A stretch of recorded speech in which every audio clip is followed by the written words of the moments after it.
وبرزوا لله جميعا فقال الضعفاء للذين استكبروا إنا كنا لكم تبعا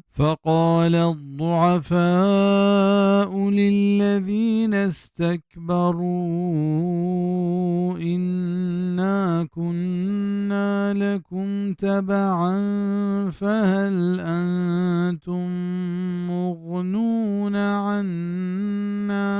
فهل أنتم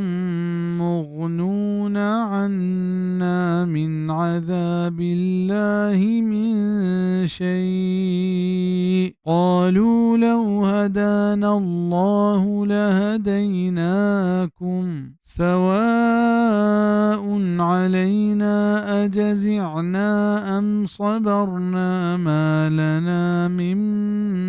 محيص. وظاهر بنت الله ديما دراه نی گوشنت نزور بزر اندا کپوک متکبرانی واسطه بزن وتی مستران که بیشک ما و شمر اندا کپتگی نیایا شما مارا نگهداشت کنت چا الله عذاب چیزے آ گوشنت که اگا الله مارا ہدایت بدات گوڑ ماہو شمر رحشونی کتگا برابرند پما ایک ما صبر بکنے یا کوکار بکنے نیست پما ہچ تچگے راہ